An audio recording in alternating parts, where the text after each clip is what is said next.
Sobat Podcast, tamu ngobrol saya kali ini seorang selebgram atau apa nih bro? Saya nyebutnya nih. Apa ya bilangnya? Influencer aja deh. Influencer. Oke. Ya mungkin sobat udah lihat ya, ada Putu MCI. Tentu sobat udah pernah melihat wajahnya karena salah satu videonya yaitu saat di program acara MasterChef Indonesia sempat dimarahi sama Chef Juna dan akhirnya viral ya. Viral. Di mana-mana. Viral di mana-mana. Di Facebook, di Instagram, saya pernah lihat dua-duanya. Oh, sampai di Facebook juga ya? Facebook juga ada. Tapi itu keren loh sebenarnya. Tahu nggak kenapa aku bilang keren? Kenapa? Jadi itu tuh sebenarnya apa sih namanya kalau di TV itu kita disuruh nge-share nih, share dong sebelum tayang gitu. Apa sih namanya? Kayak cuplikan gitu, sedikit cuplikan gitu kan. Saya lihat di HP lama saya pada waktu itu ya. Wih, keren ya, ini bisa naik gitu kan. Saya bilang sama pacar kan, sayang, aku mau viral. Terus dia bilang, emang kamu bisa viral dengan secepat ini?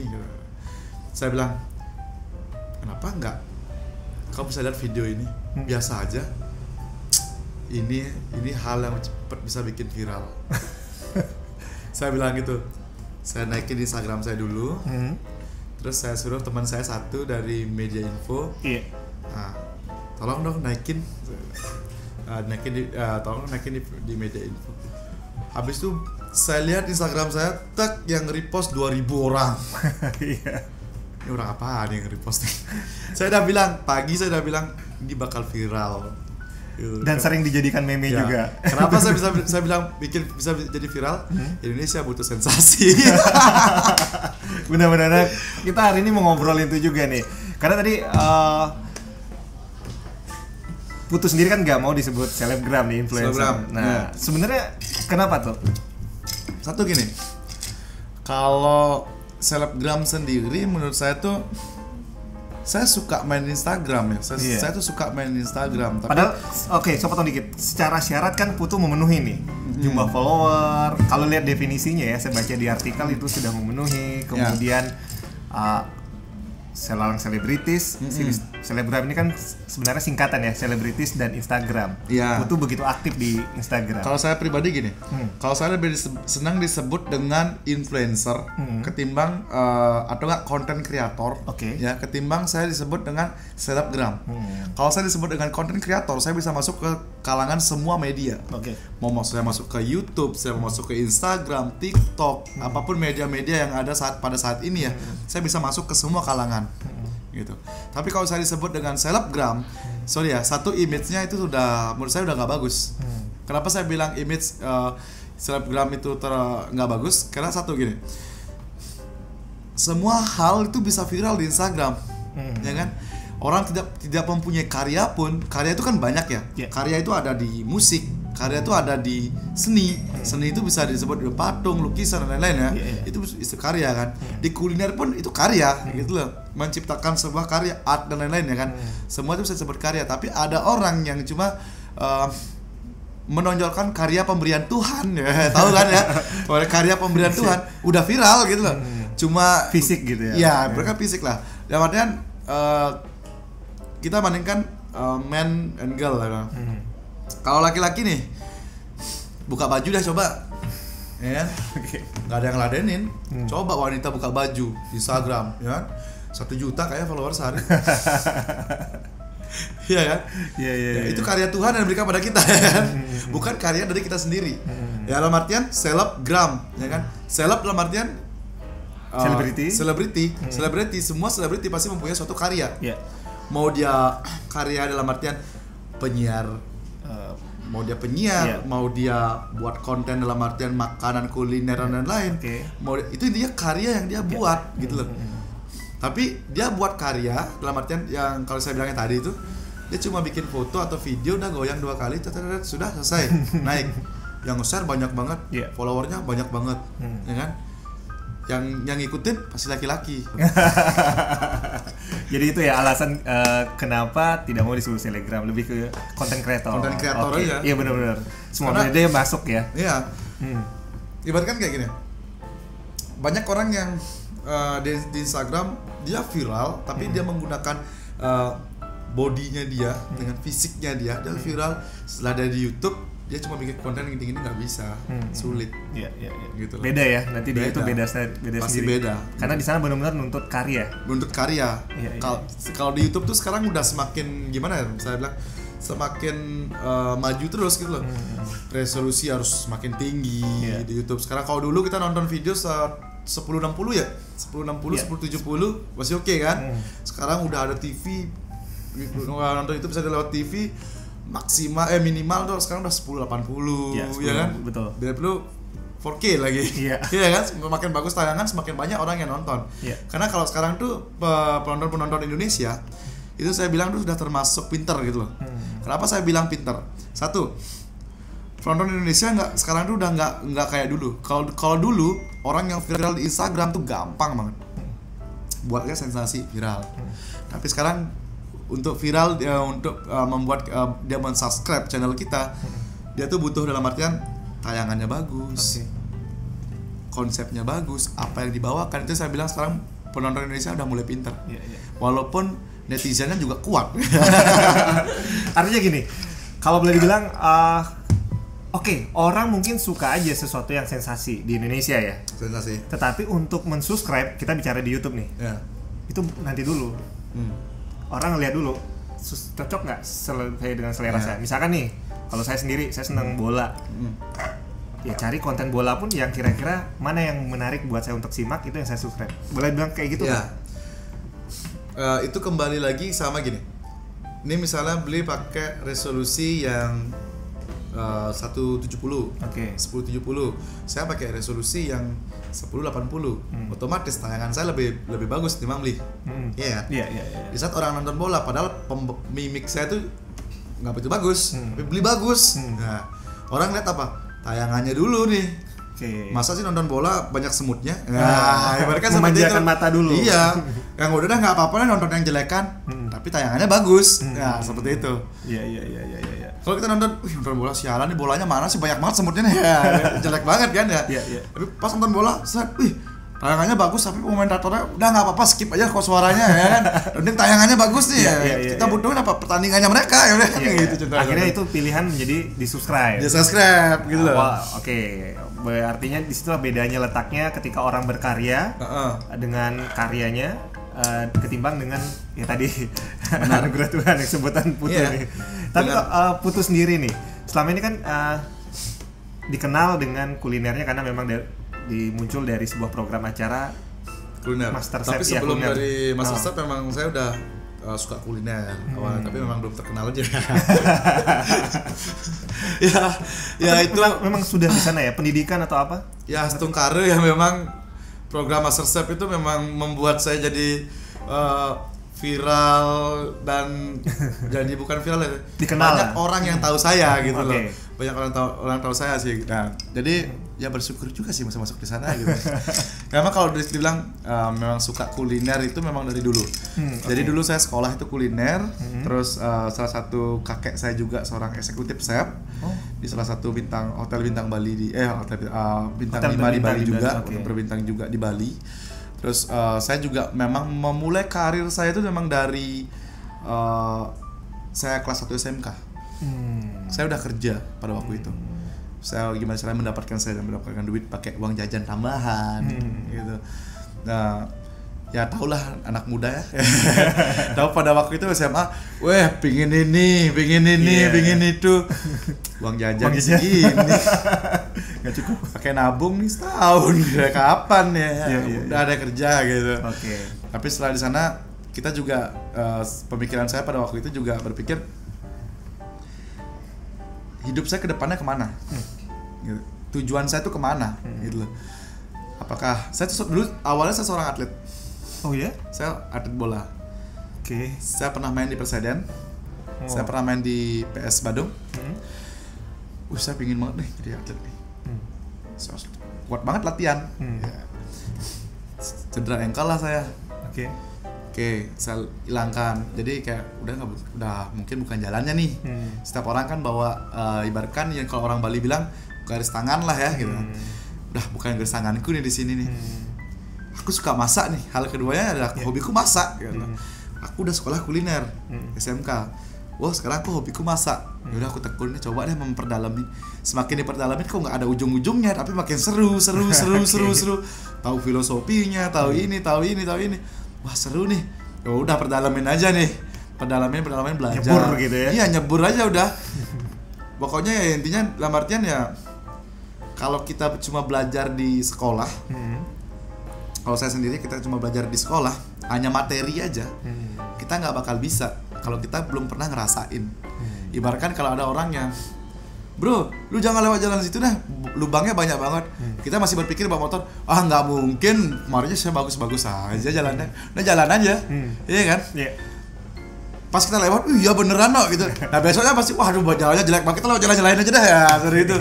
Jadi kayak artinya ngerasain dulu, baru tahu gitu. Iya. Sama kayak di kuliner, kalau kita cuma nih buat mashed potato nih harus kayak gini, pakai ini kentangnya diginiin. Oke.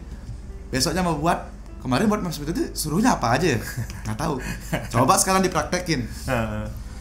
Bro, tolong buat mashed potato bro. Ya aku ajarin dulu sekali dah. Oke. Besoknya mau buat, oh ya kemarin diginiin nih. Kemarin diginiin. Jadi, ya kan? Malah bisa makin berkembang lagi kan? Makin berkembang lagi ya, kayak gitu. Iya. Baru kan kita belajar bahasa Inggris dah. Nanya sama bule, bahasa Inggris satu apa? One. So kita datang ke coffee shop, bro, one coffee. Kita terus ngomong nih, one coffee. Kita belajar di sekolah.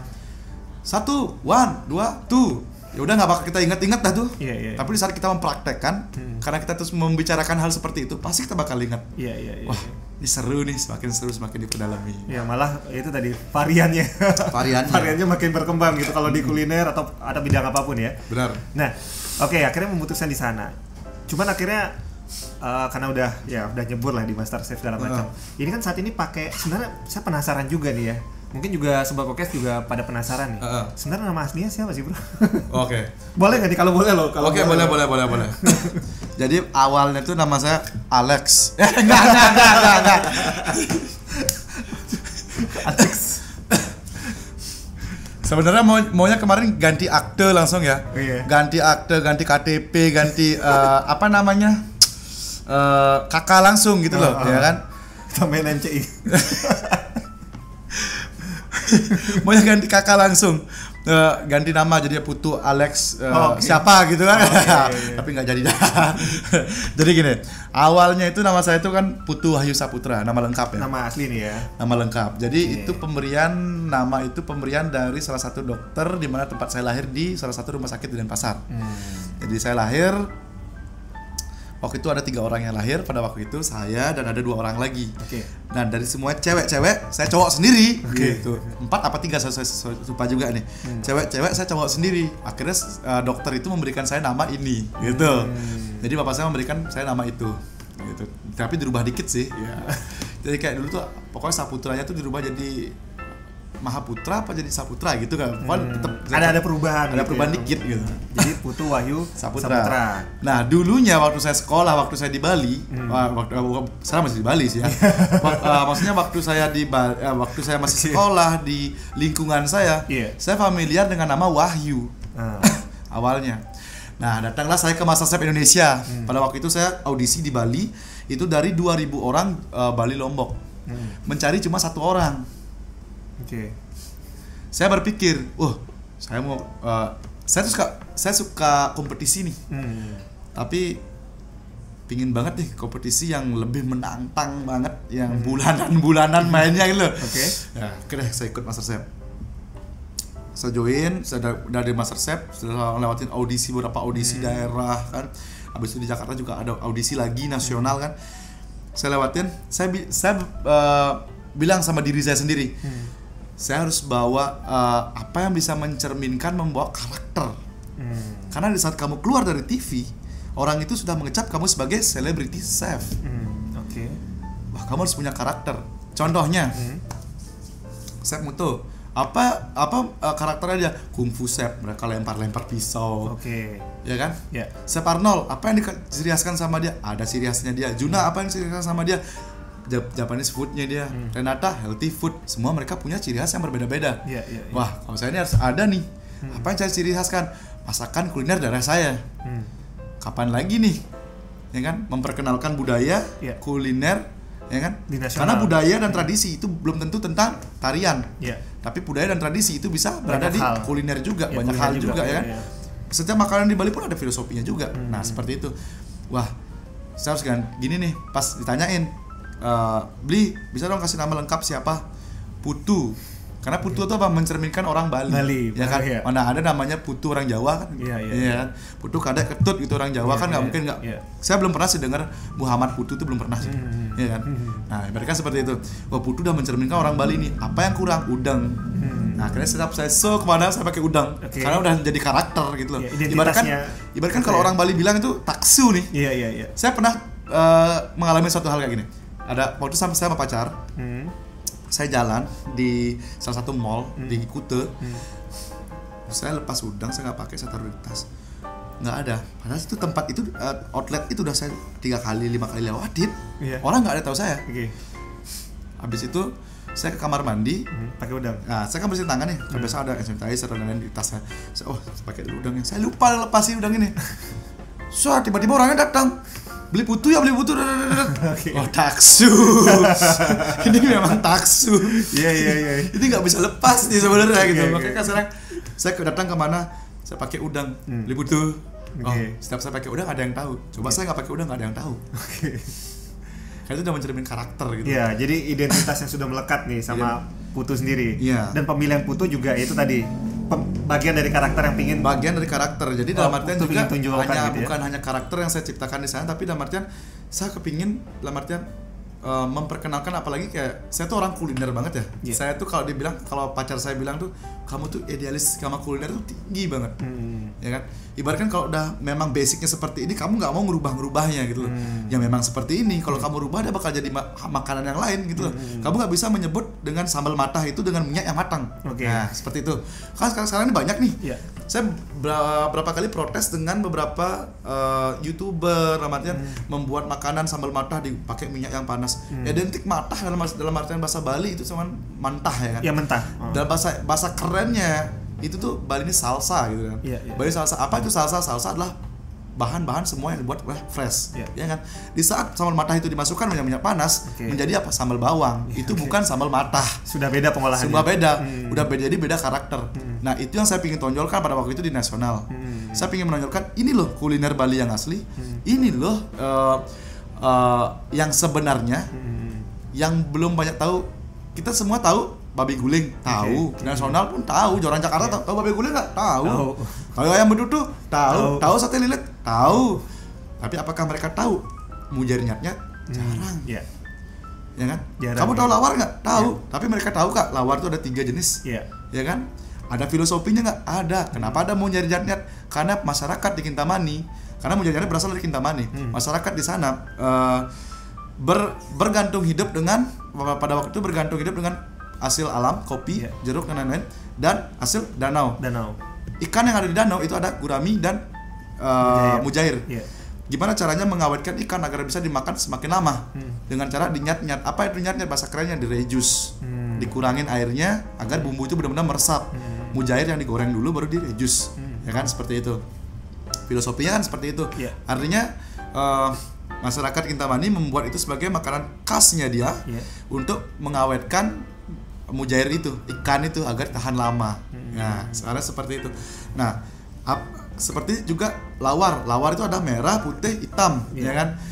Apa lawar? Kenapa lawar itu merah, putih, hitam? Seperti gelang yang sering kita pakai di orang Bali, Tridatu. Brahma, Wisnu, Siwa. Karena lawar itu pada umumnya adalah makanan sakral, ya kan? Jadi setiap makanan di Bali itu ada tradisinya, ada filosofinya gitu. Jadi itu yang saya pingin bangun waktu itu, karakter itu yang saya pingin bangun di nasional. Jadi dalam artian saya pingin banget, ini loh makanan Bali yang sebenarnya, ini loh kuliner Bali gitu. Jadi nggak dalam artian, kamu nggak masuk TV nih pingin terkenal ini. Iya, saya pingin jadi artis. Siapa sih yang pingin jadi artis gitu loh? Pingin kamu jadi artis? Pingin. Saya juga pingin jadi artis. Saya juga pingin main film. Kan? Cuman identitas yang ingin karena Putu juga suka kuliner, ini Putu ingin angkat. Dalam diri Putu gitu. Iya, bukan hanya bukan hanya diri saya sendiri yang harus diangkat, tapi kuliner. Istilahnya secara selebritis tadi, karya Putu apa sih? Kalau orang bilang chef dari Bali, master chef dari Bali, ingatnya Putu. Bisa dibilang begitu ya? Karya saya sendiri nih, saya sering saya bilang gini, kalau buat karya tuh saya membuat suatu hal menu, makanan yang saya buat, tutorial saya buat, itu sebuah karya dari saya. Itu yang saya up di media sosial saya. Kalau dia bilang gimana ya, saya juga kalau di media sosial kadang-kadang saya membuat ini loh ayam betutu yang benar seperti ini, saya bikin di media sosial seperti itu. Karena saya dalam artian saya tidak ingin budaya kita kuliner, untuk khususnya untuk kuliner di Bali itu dilupakan, gitu loh. Coba deh bayangkan, ramean mana dagang lawar sama McD? Oke. Iya kan? Ya bisa dijawab sendiri lah sama podcast ya. Karena seperti itu. Iya. Padahal kalau kita cari kuliner kita sama kok enaknya sama McD. McD kuliner luar, lawar kuliner lokal. Di saat kita buat kuliner kita, apa yang membedakan ya packaging doang. Iya kan? Lawar tuh nggak kalah enak kok, nggak kalah serunya, nggak kalah mantapnya kita makan gitu loh. Yang seharusnya bisa menjadi sebuah identitas yang bisa diketahui oleh banyak orang di luar Bali yang belum pernah mencicipi. Sekarang nggak banyak orang tahu lawar nggak? Tahu, tapi belum tahu rasa. Oke. Tahu McD nggak? Oh tahu. Wah. Mana nongkrong bro? Di mana kita makan? McD aja yuk. Apa? Bro mana nongkrong mau dagang lawar ya? Kapan orang lawar? Iya. Setidaknya kan ini saya sepakat juga sih, karena pernah juga ngangkat Tipat Canto begitu ya di konten saya. Karena banyak orang luar harapannya adalah datang ke Bali otentik dong yang Bali. Otentik, benar. Sedangkan orang kita sendiri nggak mau membuat yang otentik gitu loh. Kenapa? Orang banyak belajar masak nih. Oke, aku setuju banget. Kita tuh belajar masak banyak dari sosial media. Contohnya sekarang ada YouTube, ada Instagram dan lain-lain ya. Oke, banyak belajar masak. Orang-orang kita sendiri, aku pingin bikin lawar plek nih. Cara kan. Sebenarnya lawar plek itu menggunakan bahan yang mentah. Banyak hap-hap yang panas dipakai. Contohnya jahe kunyit dan jahe cengkeh, ya kan, kayu manis, kapulaga dan lain-lain. Pakai satu gini. Fungsinya apa? Mematikan bakteri yang ada dalam makanan, ya kan? Di saat kita memasak tutorial, melihat tutorial, tidak semua tutorial itu sama. Maksudnya tidak semua tutorial itu benar. Gitu loh. Oh ini nih bikin, ibaratkan seperti itu tadi, bikin sambal matah di YouTube pakai minyak panas seriok, yang nonton orang Bali. Oh sambal matah itu pakai minyak panas seriok, ya udah, otentiknya di mana udah? Di saat pembuatannya bukan kayak bagian bahan-bahannya itu sama, ya kan? Cara pembuatannya juga sama. Tapi setelah satu aja yang merusak, minyak panas ini, itu udah tidak bisa disebut dengan sambal matah. Artinya keotentikannya udah diragukan atau udah nggak otentik lagi. Matah lah bahasa Bali apa? Mentah. Iya kan? Benar. Di saat disiram minyak panas, matang tuh bawang gitu. Nggak bisa disebut dengan sambal matah, sambal bawang namanya itu udah. Atau nggak sambal matang udah. Jadi kekeliruannya gitu ya. Oke. Dan itu Putu ingin tonjolkan, makanya dengan udang, dengan nama Putu. Nah, cuma pertanyaannya, penggunaan nama MCI ini, Putu bakal pakai terus nggak? Nah, gitu. Karena kan kalau kita lihat kalau MCI sendiri itu saya tuh ibaratnya gimana ya? Sebuah penghargaan yang mungkin Master Chef berikan kepada saya. Kan MCI itu bisa aja kok saya lepas sekarang. Nama media sosial saya lepas. Putu Wahyu misalkan gitu balik lagi. Putu Wahyu bisa aja. Tapi saya besar dari bukan saya besar sih, dalam artian saya tuh lebih dikenal orang setelah saya masuk di Master Chef. Bukan saya terkenal orang setelah saya bermain film gitu. Oh kamu main film apa sih namanya, Titi Tinular, sinetron banget ya. Nggak mungkin saya pakai buka kartu Putu, tontonannya Putu Tinular kan, nggak mungkin gitu kan. Karena saya besarnya di MCI, ya kan, karena dulu tuh waktu saya di MCI mewajibkan untuk menggunakan nama MCI agar orang gampang mencari Instagram kita. Jadi kembali. Oh berarti orang itu lebih banyak mengenal saya Putu MCI ketimbang nama Putu Wahyu. Jadi kalau saya lepas tuh Putu MCI, orang juga bingung nih, Instagramnya dia apa sekarang? YouTube-nya dia apa sekarang? Ini apa sekarang? Artinya ini benar-benar sudah melekat ya. Jadi MCI itu sebuah, kalau menurut saya sebuah gelar. Gelar yang saya dapatkan dalam artian yang tidak mudah gitu loh. Kemudian ya saya harus berjuang dari daerah 2.000 orang kembali lagi berjuang di nasional untuk mendapatkan kota 28 orang dari 28 orang. Gitu. Jadi banyak banget nih kota terus. Dan itu juga sebuah penghormatan juga atas perjuangan Wahyu sendiri kan, atas perjuangan Wahyu selama itu kan. Benar. Iya. Nah, itu kita udah clear ya soal nama. Nah, sekarang soal karya nih tuh. Kita kan tadi ngomongin karya. Apa rencana di tahun baru ini? Kalau aku sih gimana ya? Karena kan kondisinya nih 2 tahun kita entar lagi nih bulan Maret pandemi, tantangannya sebagai Putu sebagai influencer sekaligus juga ya punya usaha juga di bidang kuliner semacamnya. Kalau aku kan jadi memberikan amfibi ya. Bisa hidup di dua sisi ya. Bisa berbisnis berjualan bisa gitu kan. Bisa ini amfibinya buaya apa? Krokodil dikit-dikit. Caranya nggak ada. Gimana kan amfibi lah saya bilang ya. Di dunia media saya hidup juga bisa gitu. Saya jualan pun bisa gitu kan. Offline online gitu ya. Offline online saya bisa gitu loh. Dan artian ya kalau untuk saya sendiri pribadi saya sendiri ya kalau jualan memang udah kalau dalam artian kuliner itu nggak ada yang spesial, saya bisa bangun di media sosial saya. Media sosial tuh nggak bakal pernah mati. Mana pernah sih ngelihat media sosial yang dalam artian bangkrut karena YouTube karena COVID-19 nggak ada ya kan. Jadi Kobuser tetap kaya kok. Atta Halilintar tetap kaya dari YouTube. Nggak ngitungin tuh. Ya kan? Jadi tetap hidup dan berkembang ya di tengah pandemi. Malah kondisi pandemi ini malah tapi orang makin menggunakan begitu media sosial. Kalau kita ngeliat, wih pedagangnya ini pendapatannya berturun nih gara-gara COVID. Banyak. Banyak. Iya. Tapi wih YouTuber ini turun nih gara-gara COVID, nggak ada. Karena mereka masih banyak kan, mereka kan pedagang, wih aku lagi sepi ya, aku harus endorse nih ke sini, aku harus endorse nih ke sini. Ya udah pendapatan nggak bakal berkurang gini ya, cuma ya so aja, karena ujian keramaian sulit. Saya pernah waktu itu ada show di Wamena, Papua, udah tanda kontrak, mereka udah DP, habis itu batal. Untungnya udah DP 30%, 40%. Iya. Karena kondisi ini ya, pandemi ini. Aduh, padahal udah, 2 hari lagi udah berangkat nih. Habis dari sana ke Makassar tuh, Asian Food Kuliner, udah enak tuh. Saya bareng sama si waktu itu Tompi kalau nggak salah. Tompi ya. Dokter Tompi? Bukan artis Tompi ya namanya. Iya, Dokter Tompi. Penyanyi kan? Nyanyi. Saya lihat Dokter Tompi. Saya lihat ininya listnya kan, ada Tompi, ada Lodra kan. Wih, udah keren nih. Mantap nih demo sekarang nih gitu kan. Tahu-taunya nggak bisa. Izin keramaian nggak dapat. Tapi ya kita sebagai pelaku media sosial pelaku bisnis juga ya. Kita berharap sih agar cepat sih pulih lagi kembali. Kita udah kangen banget sama Bali yang dulu lah.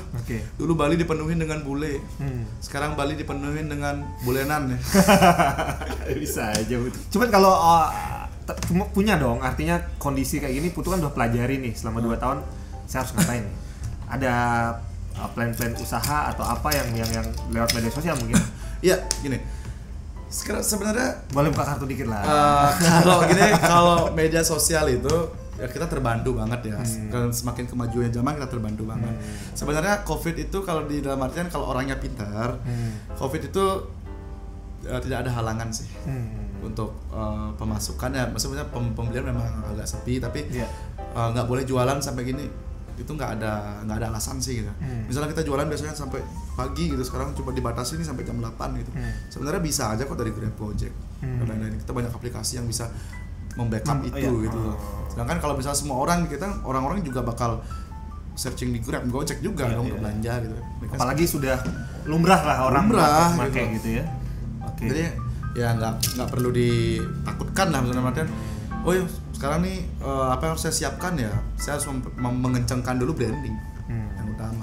Brandingnya saya harus kencangkan, terus kedua juga gimana kita memberitahu kepada masyarakat produk kita gitu loh. Seperti saya buat satu produk saya buat hari ini, saya saus gitu, saus barbecue. Nah, saya tahu saus itu ada zamannya, barbecue itu ada zamannya di mana tahun baru gitu. Tapi ya setungkar saya buat sekarang ya, kemarin saya satu hari saya berapa ya? 30 liter ya?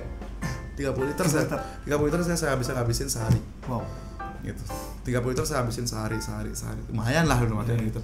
Ya, saya jual saus itu enggak pakai. Saya enggak pakai gini, stand. Saya jual dari mana? Gojek, GoFood, udah Shopee, udah main itu aja, Instagram. Ya. Orang datang ke DM ke Instagram saus. Sausnya COD di mana? Ya udah, enggak usah COD, udah saya kirim pakai GoSend aja. Gampang kan? Jadi nggak ada alasan untuk pandemi ini sekarang buka gini udah kita tutup aja. Ada alasan. Saya pernah ketemu sama satu orang, pengalaman saya. Saya datang ke satu tempat, waktu itu nasi goreng, saya pengen makan. Saya tanya, bro, udah jualan dari jam berapa? Jam 6 pagi. Wih, rame dah, banyak dong dapat jualan. Saya nggak disautin, nggak direspon. Iya, nggak direspon. Oke. Saya dalam hati saya, anjir ya dagang nasi goreng nih sombong banget ya. Baru juga dagang nasi goreng belum jadi DPR goreng. Nanti dia balik badan. Mas yang pertama beli nasi goreng ini. Saya buka dari jam 6, itu posisi udah jam 10. Jam 10 malam. Ya. Mas yang pertama, orang yang pertama beli nasi goreng saya. Saya dalam arti salah ngomong. Gila sih. Tapi saya bilang, Pak, kenapa nggak pakai Grab? Saya nggak bisa, Mas. Saya nggak bisa pakai Grab. Nah, itu salahnya sebenarnya. Iya.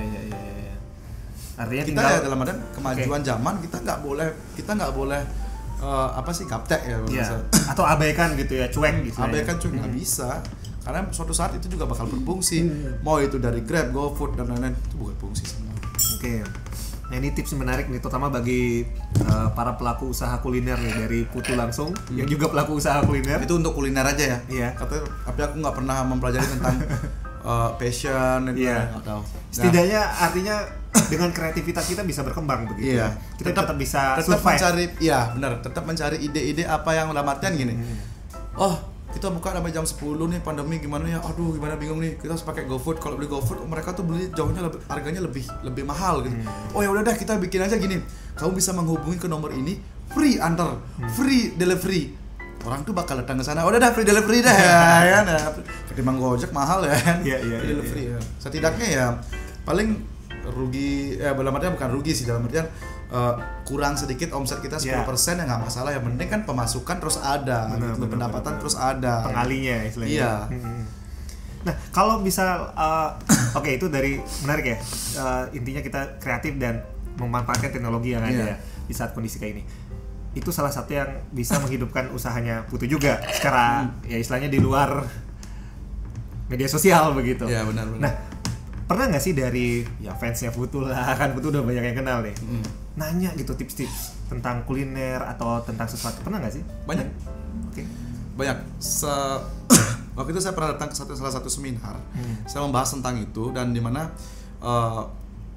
budaya gimana waktu itu ya? Saya lupa ada judulnya, pokoknya di saat pandemi gitu. Saya bilang sama mereka, usaha kuliner di saat pandemi ini udah nggak ada yang spesial. Kenapa? Semua orang yang di saat pandemi semua buka usaha kuliner, karena itu hal yang paling gampang, ya kan. Tapi apa yang membuat kulinermu bakal jauh lebih dihargai ketimbang orang, udah banyak lebih ditahuin sama orang. Satu, itu udah ada rasa, dan kedua itu tampilan, dan ketiga itu tentang gimana kita membuat suatu hal dalam artian dibicarakan yang belum ada. Belum ada dalam artian gini. Mungkin ayam bakar si A sambalnya manis banget, tapi kita membuat yang pedas, yang gurih, yang ini. Nah, di saat orang mencari ayam bakar, oh, aku pengen makan yang pedas-pedas tapi ayam bakar. Oh ya udah si B aja dah ya. Jadi kayak gitu. Ciri khas gitu loh. Kayak gitu sih. Jadi kita harus membuat suatu hal yang berbeda ketimbang orang lain, jangan terlalu banyak mengikuti orang lain. Gitu loh. Wih, si A bikin nasi goreng ini, kita juga ikut deh bikin nasi goreng ini. Si A duluan buka, dia lebih banyak punya masa ketimbang kita. Kita baru buka, kita ada nasi goreng betutu misalnya gitu. Nasi goreng apa? Nasi goreng sudah cekuh misalnya gitu. Dengan rasa yang sama. Si A dan si B dengan rasa yang sama, tapi si A duluan yang buka dengan si B. Otomatis ya si A udah punya langganan banyak nih. Si B ketinggalan start. Ya kan? Coba dia bikin nasi goreng betutu. oh sama nih sama dia, apa harus kita bedain ya? Oh kalau belanja di sini nih dapat kerupuknya, lain kan orang yang datang. Oh kalau di sana si B itu dapat kerupuk, ya ini lebihnya, lu nih ke si B aja dah gitu, sekarang juga sama. Gitu. Oke, jadi itu yang tips-tips yang sering Putu juga di seminar ya. Benar. Tapi di balik itu semua untuk memperkenalkan, kuatkanlah brand dulu. Karena kalau udah brand itu kuat, biar masuk ke gang apapun, pindah ke gang apapun ya, ke lubang tikus pun bakal dicari sama orang. Ya karena memang orang tuh, misalnya contohnya nih salah satu sup kepala ikan di sana. Sup kepala ikan di mana? Ya udah di sana satu, ya kan. Orang padahal banyak sup kepala ikan yang enakan, ya kan. Kalau saya mana? Udah di sana satu aja. Karena orang lebih mindset udah di sana. Untuk memperkuat brand yang kita harus ngadain promosi promosi maupun itu dalam artian promosi produk, mau itu brand apa namanya itu, menyewa influencer, menyewa apalah itu karena promosi kan luas banget, banyak cara. Intinya memperkenalkan brand yang kita punya agar masyarakat tuh banyak yang tahu. Gitu ibaratkan kita terbantu banget dengan media sosial. Media sosial tuh memang, wih kok 11.000 sih yang nonton, dikit banget ya. Wih 1.000 yang nonton dikit banget, coba 1.000 orang tuh bawa ke kamar kamu, penuh. Oh iyalah, 1.000 setengahnya aja yang beli, omset udah berapa tuh? Biasanya kan jangan setengahnya lah bilang, ya 30% aja dah yang beli. Wah menarik ya. Jadi pemanfaatan teknologi penting banget nih. Penting banget, benar. Soalnya banyak kok usaha-usaha yang dalam artian yang udah kayak teknologi seperti salah satu usaha handphone dengan booming, orderannya banyak, omsetnya juga pasti besar. Karena diomongin. Coba kita vakum diam aja. Kamu jualan apa? Handphone. Apa kelebihan dari handphone kamu? Padahal sebenarnya jauh lebih bagus itu. Tapi nggak ada yang mempromosikan, nggak ada yang membicarakan itu. Jadi udah vakum, aku nggak cocok jualan handphone. Aku nggak cocok jualan ini. Ya kamu sendiri yang nggak mau promosi. Kembali lagi seperti itu, karena sekarang kalau dulu orang promosi mahal banget ke TV, ratusan juta habis ya kan, berapa kali tayangnya, berapa detiknya berapa menitnya berapa gitu, harus ke koran. Sekarang udah hal yang sangat simpel banget untuk promosi, ya kan. Lewat Instagram bisa, lewat ini juga bisa. Benar, dengan biaya yang lebih terjangkau tentunya. Ya ini menarik banget ya. Jadi udah tadi Sobat Podcast sudah dengerin banyak tips nih dari Putu. Nggak hanya berlaku menurut saya di kuliner aja, tapi di bidang bagaimana macam usaha selama kita kreatif dan intinya diomongin orang. Usaha itu jalan kreatif gitu. Dulu lah gitu. Maksudnya buat dulu suatu hal yang berbeda dan sehingga brand kita melekat gitu ya ke orang-orang. Kayak orang tuh kayak ingetnya, wah aku pengen makan ayam bakar si A. Apa sih enaknya ayam bakar si A? Kamu tahu nggak, sausnya banyak banget, bumbu benar-benar resep. Habis itu cepat lepas itu lah. Wah orang itu pasti mengingat terus tuh. Ayam bakar kayak gini, ayam bakar kayak gini. Itu brandnya sudah melekat banget. Iya, udah melekat banget. Gitu. Identitasnya udah melekat banget gitu. Ya, terima kasih banyak nih Putu buat obrolannya hari ini. Ini kamera utamanya di mana sih? Ya, ini kamera utama. Oh, itu kamera utama. Kita udah banyak banget ngobrol, dan tentunya bagi Sobat Podcast yang pingin juga komentar tentang apapun terkait Putu MCI, silahkan nanti komentar di kolom komentar. Kalau ada pertanyaan yang kurang puas, siapa tahu nih bisa undang lagi kan bro. Jangan aja yang nanya tentang ini. Kapan nikah? Siap Junat balap apa enggak gitu kan. Siap Junat balap. Oke. Sekali lagi terima kasih bro. Sampai jumpa lagi kalau ada kesempatan lain kita ngobrol. Kita podcast bareng lagi ya. Siap.